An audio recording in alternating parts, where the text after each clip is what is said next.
Hello and welcome to episode 60 of the Witcher chapter by chapter book review, where I'll go through a summary of the latest chapter and give my detailed thoughts on it. Today I'm discussing chapters 5 through 7 from Season of Storms. Okay, well, I've got nothing really to talk about before just going through the chapters, but I'll start you with a recap from the last episode, and then I'll go through a summary of these chapters, and then we will talk about everything that happened in detail. So for the recap, in Karak, the sorceress Coral had Geralt arrested for embezzlement and then bailed him out of jail. While in jail, someone stole Geralt's swords from the safe deposit he was forced to keep them in while in town.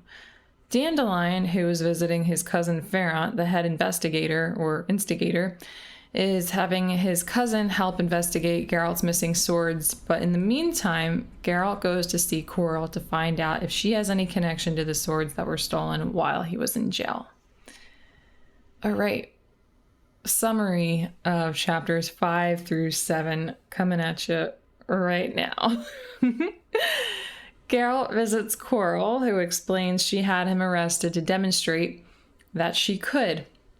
She was working with other sorcerers who had bad feelings toward Geralt because of his previous relationship with Yennefer. She also says she doesn't know anything about the theft of the swords. During his visit, he keeps checking out Coral's apprentice, who goes by the name Mosaic. He sees that this attempt to annoy Coral worked when Geralt runs into Mosaic at the market later and discovers that Coral had her hand twisted around to punish her for making Coral seem like a fool. Geralt goes back to see Coral to say something about her treatment of Mosaic, but he quickly ends up in bed with her for 4 days. After learning that she can use divination, he asks her to help him locate his stolen swords. She helps him, and he sees them at what appears to be for sale in an auction. Geralt describes the location to Dandelion, who says he knows where they need to go to possibly recover the weapons. Okay, we're going to start with chapter 5. We'll go through everything that happened there. Makes sense. Chapter 5, then chapter 6, and chapter 7. So chronological order is what we do here. Geralt. We start out chapter 5 with Geralt on his way to see Coral. So that's where we left off with him in the last episode. He's going to go to her place so that he can confront her after what she did to him, after she had him put in jail and then just bailed him out. Doesn't really seem to make sense. So he wants to get to the bottom of this and figure out if she had anything to do with his swords. And she knows that he's coming because she is able to watch him using magic in this fountain that she has on her terrace. And it's the same fountain that she uses in chapter 7 to help him figure out where his swords are. So she gets ready for his arrival, and what she does to get ready is she has Mosaic, her apprentice, fetch her an outfit, and she tells her that she wants a modest dress, although Mosaic recommends a more attractive one, but Coral wants the modest dress for a particular reason, and she also wants heels of at least 4 inches. She very specifically says 4 inches, and that's so that Geralt is not looking down on her too much. So her attention to detail in preparation for Geralt's visit is very telling. Like, she wants him to perceive her and the situation in a particular way. And we'll talk a little bit more about that momentarily when we see a little bit more of what she does after he gets there. So he arrives, he's greeted by a bodyguard that she has, and then she welcomes him in. And he has a moment where he notices her red hair. And he has a lot of thoughts about it. Some of the more important thoughts, it's funny because you wouldn't think that somebody would really have that much to think about someone's hair color, but he does. So some of the more important thoughts, he thinks about how he feels anxiety about it because of his strange and inexplicable inclination toward redheads and how in the past they've made him do stupid things. And we see proof of that and a little bit.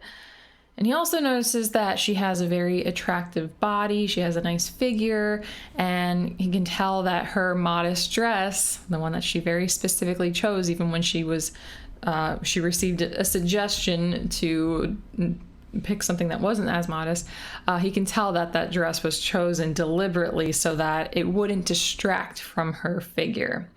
So yeah, that's the reason for her choosing that.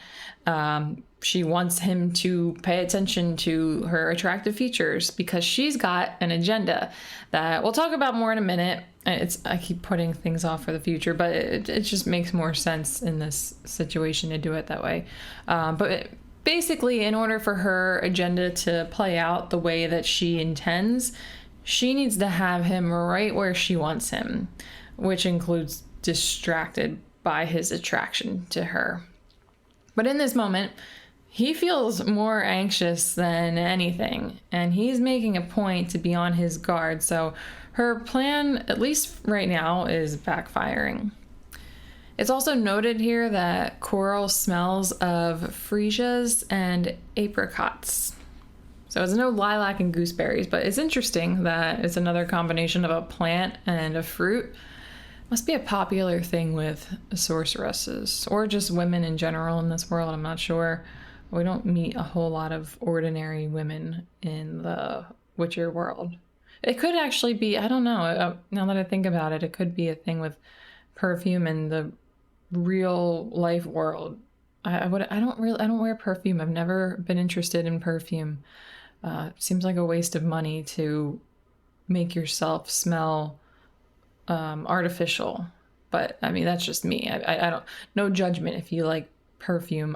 I've just never been into it, and therefore I don't know. Maybe the combination of a plant and a fruit is a common perfume thing.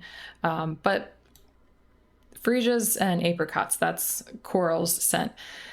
So as Geralt's accepting her greeting, he deliberately pretends to show more interest in her statue and the fountain that she has than he does in her body. And he's doing this because he can tell that she wants him to pay attention to her and check her out. But she invites him to sit down, and they drink wine, and she's got this big portion of her leg exposed, still trying to flaunt her body for him. But then he starts to show too much attention to Mosaic, who's now serving them their wine. And Mosaic looks terrified when he does this because she knows Coral and therefore understands the consequences that she will face for Geralt's behavior. But Geralt, of course, doesn't understand. He's just meeting Coral for the first time. He doesn't understand this. So he continues to do it throughout his visit. He continues to check out Mosaic right in front of Coral. And Coral even shows a little bit that it's bothersome to her. Like there's a moment where she loudly places her wine glass on the table to get his attention, but it doesn't stop him, which is unfortunate. But he gets down to business and asks if it's true that she had him placed in jail and bailed him out. And when she confirms this, he asks what her motives were. Like, why in the world would you do that? That's really, like, you had me placed in jail. There could be certain reasons for that, but then you had me bailed out immediately or 4 days later. It's just strange. And she says she did this to show him that she can. And Geralt asks, okay, yeah, you proved that, so now what? And this is when she explains that she's acting on behalf of other sorcerers who have certain plans regarding Geralt. And for the moment, that's all she can disclose because she doesn't know anymore herself. She has not been told what their future plans for Geralt are, or how else they plan to torment him or harm him, because she didn't expect him to figure out that she was the one behind his arrest as quickly as he did. So she didn't think that he would have shown up. So I guess she was expecting to have more time to get the information from the people that she's working with. But she does at least explain that the reason these unnamed sorcerers are imposing on his life all comes down to Yennefer. So when Geralt and Yennefer broke up, the community was all abuzz, trying to figure out how the relationship ended. Did she end it? Did he end it? Why did it end? They're like freaking high schoolers, these sorcerers. Either way, some of them wanted Geralt punished. But she also tells him that bets were made about how long their relationship would last, and Coral's wager was the most accurate, and she earned a lot of money. To which Geralt says, "Oh, that's great. I'm glad that you profited from my relationship with Yennefer. Now, I don't feel like I need to pay you back for the bail like I was intending on doing." Which he was probably intending on doing that just to get her off his back. I don't think it was really like, oh, this is the right thing to do, because it was her fault that he got put in jail in the first place, of course. So I think that he wanted to get her off his back, settle anything left unfinished between them, since at this point he wouldn't want to have any unfinished bad business with a person who just got him locked up for no good reason. I think he just wants her out of the picture completely. Like, he doesn't know her, and right now, especially before he showed up here today, he doesn't want to know her. So now that Geralt has answers on why she had him arrested, he asks about his swords, to which she says she was not involved in their theft and she actually didn't even know anything about it. And he's not totally convinced that she's telling the truth, but we soon learn he overcomes those doubts. Well, he's about to leave, but before he does, she asks him, why Yennefer? She wants to know why he was with her in the first place. And there's no going back from this, from what he does. He stares at Mosaic again and says, I don't know. There are certain women, one look is enough. Some women attract you like a magnet. You can't take your eyes off them. So he's saying all this while looking her up and down, still trying to provoke Coral. So yeah, he answers her question while simultaneously demonstrating an attraction to Mosaic. And he's doing this while Coral is trying to flaunt her goods for him. And yeah, he just wants to spite her. But the thing is, the person who is most harmed by his actions here is poor Mosaic, who's just minding her own business. Which he could possibly have picked up on the fact that this would have happened to her, because Geralt is usually very perceptive and smart, and Mosaic is looking at him in terror. She's begging him with her eyes to stop doing what he's doing. So it seems a little bit out of character for Geralt to be aware that he is going to cause her harm and do it anyway. I like to think that he just didn't really notice that that's what was going on, because he was too caught up in this game that he was playing with Coral. Plus, he's got a lot of other things on his mind right now with his missing swords. But then Coral tells Mosaic to leave. And as she says it, the sound of pack ice grating against iron could be heard in her voice, illustrating that he successfully provoked her. Well, then she says bye to Geralt, and chapter 5 ends here. But before we move on to chapter 6, I wanted to talk about how I find it interesting when you take a step back for a moment and think about this. I noticed myself not really even considering the Yennefer aspect of this issue on a deep level. Well, I eventually did, but the first couple of times I read this chapter, I didn't think about it that way. But after a few more times, I started to think about it differently. And the reason I think it took me a couple of reads to really think about it from this other point of view is because if you're reading this book, you've already read all of the main series, most likely. So you may have become desensitized to Yennefer's ways and Geralt and Yennefer's usually dysfunctional relationship. But when you look at this from the perspective of where these events take place on the timeline of the whole series, that's when it gets interesting. When I took a step back, I started thinking of Geralt when he and Yen were reunited, and how he actually had this memory. Everything that we are reading here in this chapter, everything that's in this book, this is all lodged in his memory bank throughout the majority of the series. Like, he was put in jail basically because of Yennefer. Like, she wasn't directly having him placed in jail, but if it wasn't for her, that wouldn't have happened. So like to think of the majority of the series, like look back to any chapter and through like Blood of Elves to Lady of the Lake, and he's already had this experience behind him. I don't know. It's just, I think it's interesting when you think of it that way, because it just adds on to Geralt and Yennefer's history. Even though she's not present here, she still is somewhat involved in a certain way, on a certain level. Okay, anyway, I'm just gonna start making zero sense in a moment if I keep rambling. So we'll move on to chapter 6, which begins with Geralt and Dandelion having breakfast.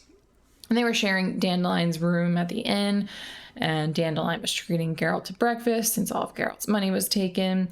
And this is more than fair, since many times in the past Geralt has been the one spotting Dandelion.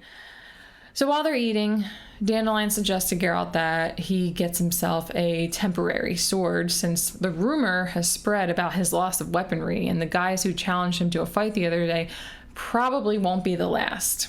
So Dandelion's a little worried. I think Geralt's presence usually makes him feel safe and secure, since Geralt's so tough and strong and fast. But those feelings of security disappear when Geralt is unarmed and actively targeted by ruffians. I feel like the word ruffian is something like an old person would say. I feel like I sound ridiculous using the word ruffian. But that's what they are.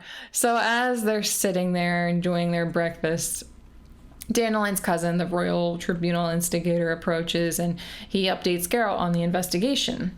Doesn't give him any good news, though. He says that there's no evidence that the men who attacked Geralt in chapter 4 were involved in the theft, but they probably only knew about his lack of swords because the rumor of it spread so swiftly. And he also says that there hasn't yet been any evidence at all that would lead them to the real thief, but there might be more skirmishes like the recent one, because strangers have been appearing. People that are not from this town are showing up in the town, keen on fighting an unarmed witcher. So he shows up to say, hey, yeah, we've made no progress in the case of your missing swords, but more people are probably going to try to fight you. But it does show that Dandelion's worries were well-founded. But in light of this new information, Geralt and Dandelion go sword shopping. But they don't get anything. Geralt found the swords for sale to be overpriced junk, and he's being quite stubborn about using a sword worse than the ones that were stolen. Dandelion really just wants him to get something temporary, like he doesn't care if it's a good sword or a bad sword. He just wants him to have some kind of weapon. But while they're having this discussion, they're standing by this ongoing vegetable market, and Geralt sees Coral's apprentice, Mosaic, and he goes to talk to her. And when she sees him, she tries to hide her arm behind her back so that he can't see. It's wrapped up in a scarf, but it doesn't get past old Witcher eyes over here, and he tells her to show him. So the scarf comes off her arm, and it shows him that her hand is twisted at the wrist and turned over. So basically, like, the front of her hand is facing the back, and the back, vice versa. A pretty messed up thing. And it was apparently so painful that she passed out. So, and Mosaic sees that as a benefit, though. She's like, oh, it wasn't too bad. The pain was so bad that it made me pass out. So I only felt the pain momentarily. Goodness. So she says that it's Geralt's fault. What happened to her is Geralt's fault for using Mosaic to make a fool out of Coral. So Coral, she got angry that Geralt was checking out Mosaic, so she punished Mosaic. I'm really not liking this woman, this Coral. That could not be more unreasonable. Like, if you're gonna punish anybody, punish Geralt. But even, it's like, what do you expect? He's like, you just had him put in jail for a very ridiculous reason. Ugh. Well, Mosaic says she doesn't hold a grudge toward Geralt because Coral treated her leniently. She says that she could have done something worse, like turned over both of her hands. She could have done that to her feet. Feet would be worse for sure.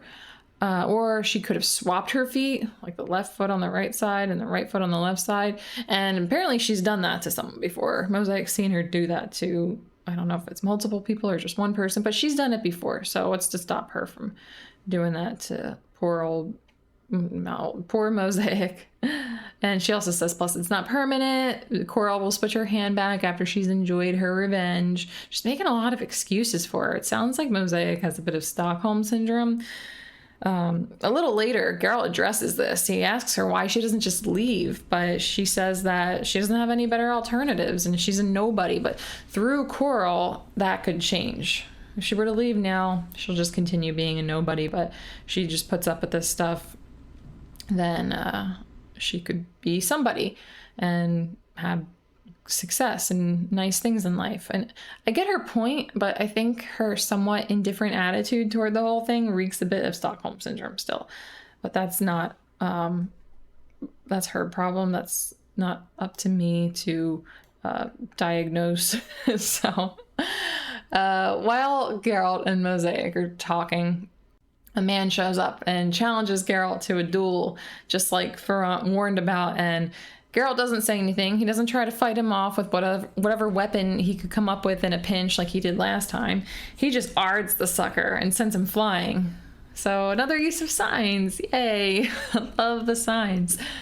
Then when the man's on the ground, Geralt kicks him and he goes to kick him again, but Mosaic stops him, pleading with him not to take his anger at Coral out on this man. And he listens to her. He does what she wants, and he tells her, well, okay, but I'm going to go see Coral again. And she says, there will be consequences. And he asks, for you? She's like, nope, not for me. So she thinks something bad will happen to Geralt if he goes to Coral to say something about Mosaic's punishment. But I think Geralt is feeling confident. He's got lots of experience dealing with vindictive sorceresses, as we are well aware of. Okay, so now we've arrived at chapter 7. So this is the final chapter that we're going to discuss in this episode. And chapter 7 starts with Geralt on his way to see Coral, and he's picking her a freesia on the way, knowing that that was a scent in her perfume. When he arrives, she welcomes him in and predicts that he's come to do exactly what he came to do. And he thinks to himself, Nil admiari. So, be surprised by nothing, let nothing astonish you, which he continues to think to himself for most of the chapter. And Coral tells Geralt not to shout at him for what she did, because she'll painlessly fix Mosaic's hand when she returns and possibly apologize to her. Then suddenly she thanks him for the flower he brought and then offers herself to him as a way of showing thanks, to which he accepts, unsurprisingly. We knew this was coming from the Something More story. We already knew going into this whole book that Geralt and Coral sleep together.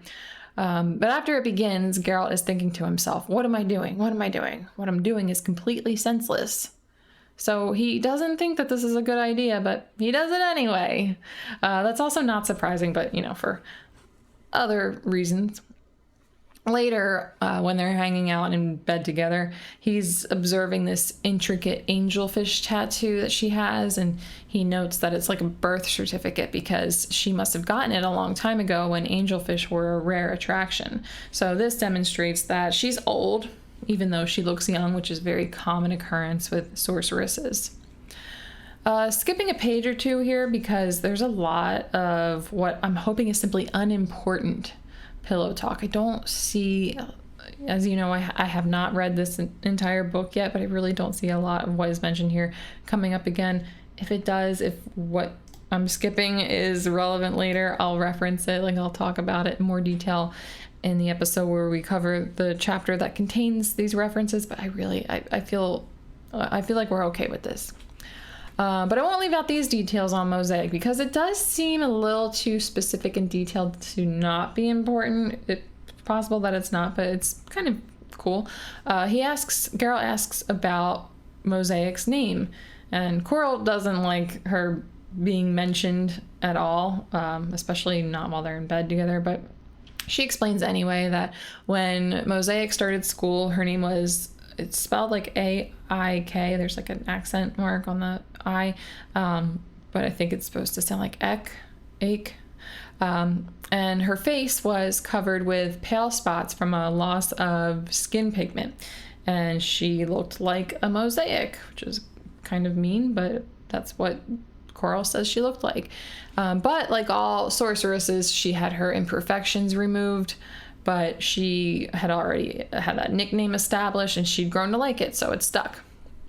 Then there's a moment, also not sure how integral it is to the story, but it has some intriguing elements. Whether it's important to the story, I don't really care, because it's very, I just like it a lot. So where Geralt and Coral are out on the terrace, and she's using a telescope to observe the ships, which Geralt has no interest in. He's displaying his interest in her body using his hands, and that's as graphic as I'll get. But to this, she says, "You're behaving like a 15-year-old." And to that, he says, "I never really was 15. This line broke my heart a little. It was very emotional. When he was 15, he was going through the grueling Witcher trainings, not getting to experience life the way the average 15-year-old does. It's so sad. It's so raw, and that was deep. God, that was deep. And then the next section is just as sad, just as emotional. Coral tells Geralt that she loves the sea because she's from Skellige. That's another little fact about her. She's from Skellige. We don't meet a lot of people from there throughout the series. But Skellige is a collection of islands, so those people are always on the sea doing sea things. And she says that she dreams of sailing away, being all alone, endlessly alone, solitude among a sea of strangeness. And she asks Geralt, "Don't you dream of that?" And he thinks, "No, I don't. I have it every day." I have goosebumps talking about that right now. Not because it's nice. It's just, it hits. Because Geralt is alone all the time, not physically, but he's so different from everyone. He's forced to be an outcast and is frequently treated with prejudice and discrimination for being a Witcher. That's a very common theme in this book. The bigotry, among Witchers, the non-humans. Gosh, her talking about wanting to be alone in a sea of strangeness, and him saying, "I have that every day," and not wanting what she's describing because he has it every day. Yeah, that was deep. Okay, so the next morning, when he wakes up, she's not there, and Mosaic, who served him breakfast, explains that Coral is tending to her patients that she treats for infertility. And Geralt tries to strike up conversation with her, but she denies him, fearing Coral's revenge, since Coral wouldn't like them talking, and she can see everything using magic and an artifact, as Mosaic explains. She does tell Geralt, though, that she ran into Dandelion in town, who is worried about Geralt, but she didn't tell him that he's safe because she doesn't believe that Geralt is safe with Coral. She says that Geralt is only with Coral out of sorrow for Yennefer. You know what? It's actually kind of funny. Mosaic was afraid to talk to him at all because she didn't want Coral to find out. But then she kind of starts talking, like, saying a lot of things that if Coral knew would definitely get her in trouble. Like, she just kind of goes on a little bit longer than you would think for somebody that's afraid of him, or of Coral finding out. But yeah, she says that Geralt is only with Coral out of sorrow for Yennefer, and that he only thinks of Yen when he's with Coral. Which we know from other women he's been with, Fringilla Vigo, that this is very true. But Coral knows this and goes along with it for the time being. Plus, Geralt does a good job at hiding it. So she's aware, but he hides it, so I guess that's why she's able to be okay with it. But Mosaic points out, what's going to happen when you give yourself away? And he kind of actually does that a little later. There don't seem to be any consequences, though. Not yet, at least. Not in this chapter. So to resolve Dandelion's concerns, Geralt pays him a visit, and Dandelion talks about how he doesn't trust Coral. He thinks that she's playing with Geralt and that Geralt is only using her to fill the void after Yennefer. And he agrees with this, but he's unsure why he's continuing this romance with her, even though he's well aware of all these things. I think it could be as simple as it feels good. Like it's that temporary satisfaction that often makes you feel worse once it's over, but it's really hard to deny. And Geralt, he's a Witcher. He has a much shorter emotional range than the average human, but he still does have emotions. He still does have desires and wants and needs, and it's not like he's gonna be in robot mode all the time. So he's definitely able to give in to those desires just like anybody else is. And I think that's all it comes down to. And yeah, it's just like what Dandelion said, filling the void after Yennefer, because we know he still loves Yennefer. He always loves Yennefer, and he's not with her right now, so he's not in a very good place. Well, next time Geralt and Coral are chilling in bed, he asks her about her ability to see things using magic and an artifact like he learned. And at this, she threatens to twist one of Mosaic's joints again because she knows that Geralt heard, that he heard about this from Mosaic. And he gets kind of upset when she says that, and she then tries to pass it off as a joke. And it says, even though there wasn't a trace of merriment in her voice. This woman is seriously scary. I'm on Mosaic and Dandelion's side. Geralt should get away fast. Although we do know that she's not going to kill him. She's not going to maim him or anything like too serious. Because we've seen Geralt past this story. It's just still not wise of him to be involved with her. Like, hearing these kind of things, she's scary.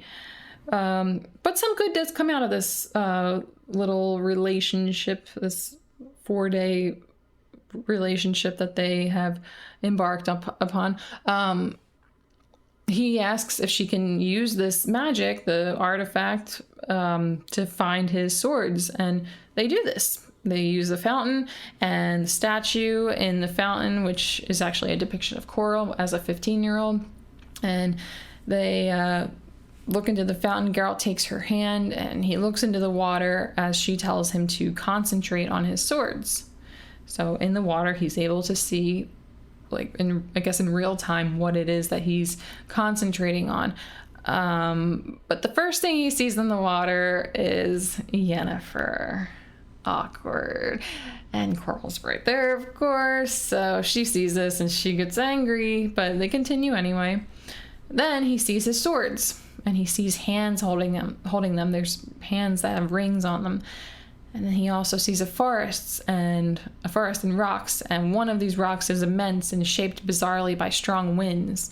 Then there's the swords being offered at an auction, and there's a black cat there, and it's swatting at a medallion with a blue dolphin naiad on it. Then he sees a woman standing on the bough of a tree that hangs over a river. Then from the top of a hill, he sees a sea of grass, and descending down the hill are dead people. Then the water in the fountain churns and rises in a high wave and lands right on them.